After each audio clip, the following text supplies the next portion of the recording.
Құрметті оқырмандар, Мұхтар Әуезов атындағы кітапхана филиалының ұйымдастыруымен «Бір ел, бір кітап» акциясы аясында ұлы тұлғалардың өмірі мен шығармашылығынан сыр шертетін «Ұлы тұлғалардың көркем шығармалары» атты виртуалды саяхатымызға қош келдіңіздер.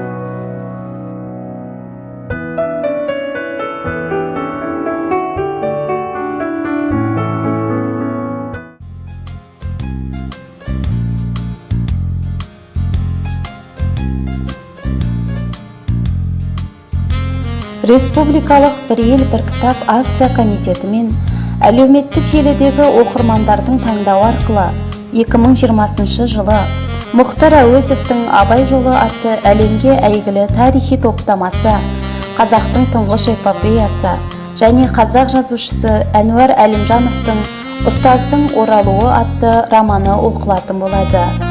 Қазақстанда Республикалық «Бір ел, бір кітап» акциясы Қазақстанның Республикасының Мәдениет министрлігінің қолдауымен Қазақстан Республикасының ұлттық академиялық кітапханасы және Кітапханашылар ассоциациясы бастамасы бойынша 2007 жылдан бастап өткізіліп келеді. Акцияның мақсаты ұлттық әдебиетіміздегі ең үздік деген туындыны оқу және насихаттау, оқу ісін іргелі ету, рухани мұрамызды сақтау, сондай-ақ жастарды отаншылдыққа тәрбиелеу. Әуезов Мұхтар Омарханұлы, қазақ әдебиетінің классигі, қоғам қайраткері, филология ғылымының докторы, профессор, Қазақ КСР-ның еңбек сіңірген ғылым қайраткері. 1897 жылдың 28 қыркүйегіндегі бұрынғы Семей уезі Шыңғыс болысындағы Қасқабұлақ деген жерде туып, балалық шағын көшпенді ауылда өткізеді. Болашақ жазушы Абай өз шығармаларын сонша терең әрі жан-жақты суреттеген. Сол кездегі қазақ қоғамының сипаты мол, қайшылыққа толы өмір тұрмысын көзімен көрді. Мұхтар Омарханұлы 15 жыл бойы «Абай жолы» атты өзінің 4 томдық даңқты тарихи роман эпопеясын жазды. Мұның «Абай» аталған бірінші кітабы 1942 жылы, екіншісі 1947 жылы жарық көрді. Орыс тіліне аударылған «Абай» романының 2 кітабы 1949 жылы бірінші дәрежелі КСР мемлекетінің сыйлығын алды. 4 кітаппен біткен эпопея 1959 жылы Лениндік сыйлыққа ие болды. «Абай жолы» 30 тілге аударылып, бұйым дүние оқырманнан өте жоғары баға алды. «Абай жолы» арқылы қазіргі қазақ прозасы күллі дүние жүзі әдеби классикасының шырқау шыңына шықты. Сөйтіп, 19 ғасырдың 40-50 жылдарын Мұхтар Әуезов туған әдебиетіміздің даму тарихында бұрын соңды болып көрмеген ренессансқа айналдырды. «Абай жолының» бас кейіпкері Абай. Біз ақын өмірінің 50 жылына айғақ боламыз.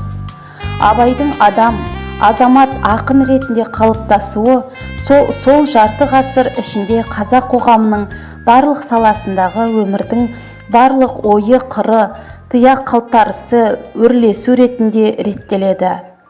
Абай арқылы өткен ғасырдың екінші жартысындағы және осы ғасырдың басындағы бүкіл халық тіршілігін, оның көп бұралаң тағдырын, ой арманын, мақсат мүддесін, күрес тартысын, барын, бәрін түгел шарлап етем.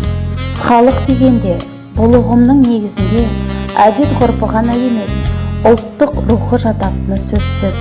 Демек, Абай жолында кешегі қазақтардың тұрмысы әдет ғұрпы ғана емес, күллі рухы сайрап білініп тұр.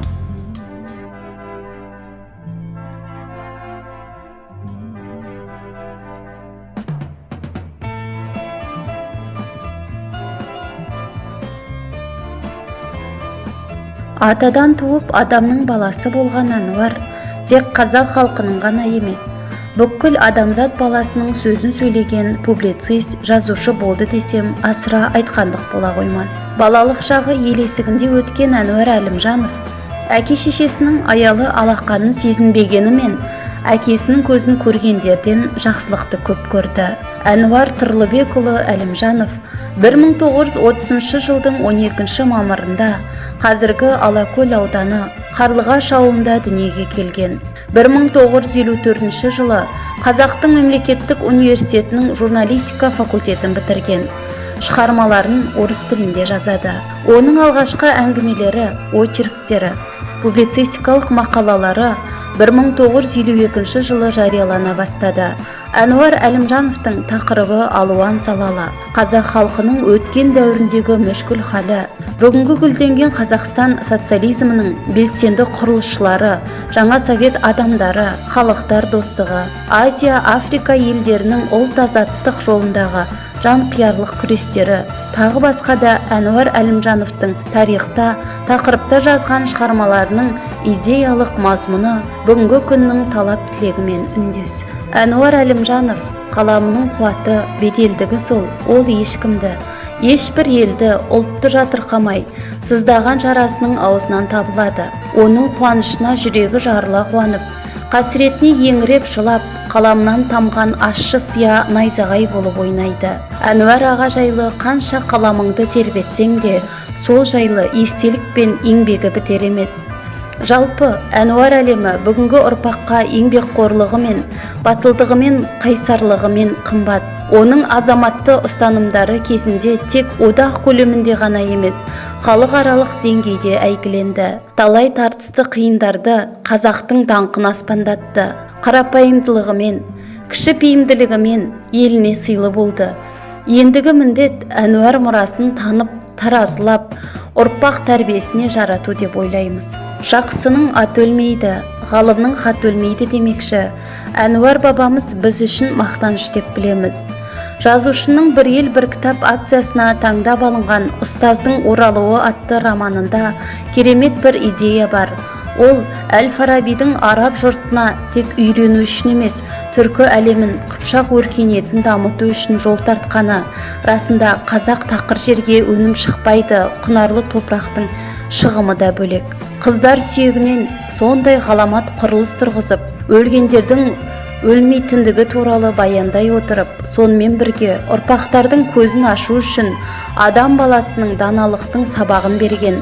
Оларға патшалардың байлығына да, жендеттердің қатыгездігі мен зұлымдығына да бағынбай, тек ақыл ойға бағынған, ұлы күш қана махаббатқа еркіндік беретінін, өмірді жасаушы адамды жыр ететін ұқтырғаны ғой.